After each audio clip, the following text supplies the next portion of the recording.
ये मृत्यु के बाद जो कहा जाता है कि स्वर्ग है, नरक है, तो ये सच में है कि सिर्फ कहने को? सुखदेव जी ने कहा सच में है। तो बोले कैसे है, क्या करते हैं, क्या करने से कहां जाएंगे? तो सुखदेव जी कहते हैं कि पुण्य करते हैं तो स्वर्ग जाते हैं, सबको ही पता है। स्वर्ग में क्या होता है, इच्छाएं पूरी होती है, आपकी जो जो इच्छाएं हैं, और समय के हिसाब से बांधा जाता है। आपके पुण्य कितने हैं नहीं, कितनी देर के हैं मायने रखता है। जैसे मान लीजिए 60 वर्ष का जीवन है आपका, तो उसमें से वो बोलेंगे कि इतने वर्ष, इतने घंटे या इतने महीने का पुण्य है, इतने साल या इतने समय का पाप है। उतने समय के लिए आपको जो दंड है या जो भी चीज है वहां के लिए रखा जाता है। उतने समय के लिए आपकी इच्छाएं पूरी होगी। नरक में क्या होता है, बोले नरक एक नहीं, कुल 28 नरक लोक है, अलग अलग जगह। जैसे जैसे पाप किए हैं वैसा वैसा दंड मिलता है। कैसे, आइए उदाहरण स्वरूप आपको बताती हूं। और उदाहरण माने मैं असली दंड नहीं बता रही, क्योंकि वो दंड तो जब राजा परीक्षित ने सुने वो ही डर गए थे, जिन्होंने अपने जीवन में ही सिर्फ एक पाप किया था। हम और आप तो कितना डर जाएं। तो उदाहरण, एग्जाम्पल के तौर पे मान लीजिए कि घर में जो डस्टिंग करते हैं ना, डस्टिंग यानी सिर्फ झाड़ना, कपड़े से, सूखे कपड़े से झाड़ना। तो डस्टिंग का कपड़ा है, उसको साफ कैसे करोगे? साफ करना है उसे झाड़ के, या ज्यादा से ज्यादा थोड़ा सा पानी में धो दिया, हो गया ठीक। फिर मान लीजिए घर के पोछे का कपड़ा है, उसको साफ कैसे करेंगे? पानी और साबुन या सर्फ इत्यादि जो होता है उससे साफ करते हैं, थोड़ा निचोड़ते हैं, तब जाके वो साफ होता है। अब मान लीजिए घर के चौके का कपड़ा है जिसमें तेल की चिकनाई इत्यादि है, उसको कैसे साफ करेंगे? गरम गरम खोलते हुए पानी में डाला जाएगा, फिर कॉस्टिक सोडा इत्यादि डाला जाता है, खूब कूटनी से पीटा जाता है, खूब निचोड़ा जाता है, तब जाके वो। तो जैसा कपड़ा वैसी सफाई, जैसे पाप वैसा दंड। जैसे पाप करोगे वैसा दंड दिया जाएगा। राजा परीक्षित तो बड़े डर गए। राजा परीक्षित कहते हैं, प्रभु ऐसा कुछ है क्या कि जीव पाप भी करे और नरक भी ना जाए? बोले नहीं, ऐसा कुछ नहीं है। हाँ, तुम ये कर सकते हो कि एक बार तुमने पाप किया तो उसका प्रायश्चित कर लो और उसको वापस दोहराओ ना, तो दंड बहुत कम हो जाता है।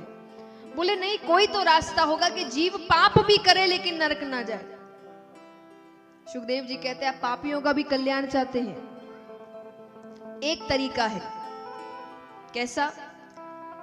बोले अंत समय में अगर मुख में भगवान का नाम आ जाए तो जीव नरक नहीं जाता।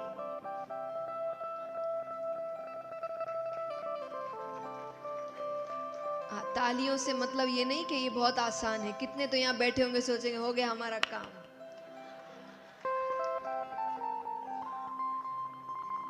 जितना ये सुनने में आसान है उतना ही करने में कठिन। जन्म जन्म मुनि जतन कराही, अंत राम कही आवत नहीं। बड़ी कोशिशें की है लोगों ने, पर अंत में सबसे पहली चीज तो जो मैंने कल बताया कि अत्यंत पीड़ा होती है, ध्यान कहीं नहीं जाता। और दूसरी चीज, अगर थोड़ा ध्यान इधर उधर हो भी जाए तो ध्यान कहाँ होता है? पत्नी से मिल लूं या पति से मिल लूं, बच्चे से मिल लूं, माँ बाप से मिल लूं, रिश्तेदारों से मिल लूं, ये कर लूं, वो कर लूं, वो कर लूं। तो पूरा ध्यान इन्हीं चीज, भगवान दूर दूर तक किसी के ख्यालों में नहीं आते। तो महाराज, लेकिन ये सच है, अंत समय में भगवान का नाम ले लो तो नरक नहीं जाते।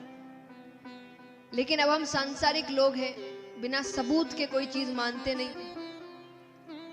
तो राजा परीक्षित ने कहा कि कोई सबूत है या किसी के साथ ऐसा हुआ है?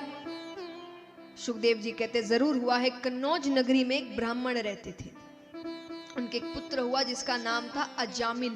क्या नाम था? अजामिल।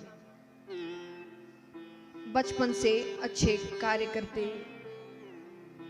पिता भी उनके भगवान को बहुत मानते। अब एक दिन बच्चा खेलते खेलते वन की ओर जाता है। वहां उसने एक शुद्ध दंपत्ति को संभोग करते हुए देख लिया। बुराई मन में प्रवेश, बाल हृदय है, कोमल हृदय है, हर चीज का समय होता है, हर चीज को समझाने का एक समय होता है। और कहते हैं ना कि बुराइयां या अवगुण ये चुंबक की तरह होते हैं। एक अगर आ गया तो वो अपने भाई बंधों को बुला ही लेता है। तो एक बुराई प्रवेश करते उसमें सब बुराइयां आने लगी।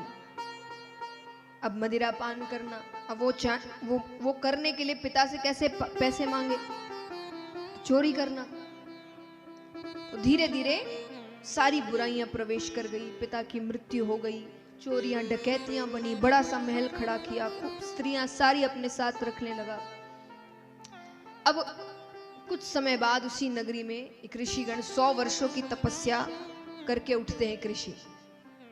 तो उन्होंने इस नगरी में आकर पूछा कि यहाँ किसी ब्राह्मण का घर है क्या? मुझे एक रात बितानी है। सबने कहा घर तो है पर वो ब्राह्मण कहलाने योग्य नहीं है। सिर्फ ब्राह्मण कुल में पैदा हो जाने या किसी भी कुल में पैदा हो जाने से आपको वो बना नहीं देता, आपको वैसे कर्म करने पड़ते हैं।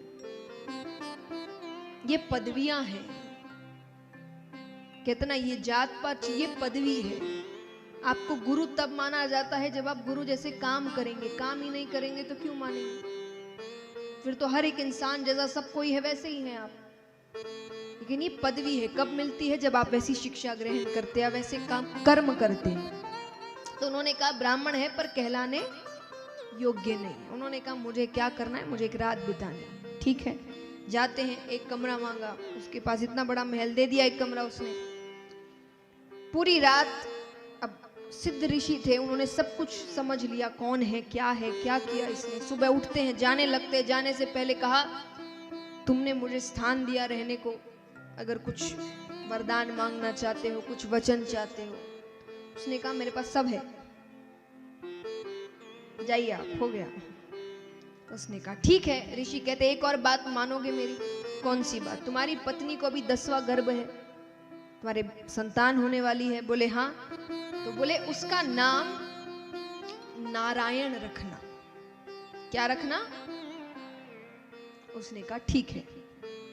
चले गए। वो बालक ही होता है, तो उसका नाम जैसे उसने वचन दिया था उसने रखा नारायण। अब क्योंकि घर का सबसे छोटा बालक है तो मोह ज्यादा है, तो अब दिन भर उसके मुख में केवल एक ही नाम, नारायण। इधर आना, नारायण कहाँ गया? नारायण ने खाना खाया, नारायण को नारायण नारायण नारायण, दिन भर नारायण। वर्ष बीतते हैं, अंत समय आता है उसका। अंत समय में जैसे ही यम के दूत आए, उसको खींच के ले जाने लगते हैं कि डर के मारे उसने जोर से चिल्लाया नारायण मुझे बचाओ, नारायण मुझे बचाओ। अब भगवान को आवाज आती है। भगवान अपने पार्षदों से कहते जाकर देखो कौन आवाज लगा रहा है, उसकी मदद करो। पार्षदों को देखकर यम के दूत चले जाते हैं। अब यमराज भगवान के पास आते हैं। वो कहते हैं आपके भक्त का अंत समय आता है, मैं नहीं जाता, लेकिन ऐसे पापी के लिए आपके पार्षद आए। भगवान कहते हैं पापी हो कि पुण्य करने वाला हो, जो अंत समय में मेरा नाम ले लेता है वो नरक लोग। अरे यमराज के वो आपका नाम नहीं ले रहा था, वो अपने पुत्र नारायण का नाम ले रहा था। भगवान कहते पुत्र समझकर, पिता समझकर, मित्र समझकर, शत्रु समझकर, नाम तो मेरा ही ले रहा है।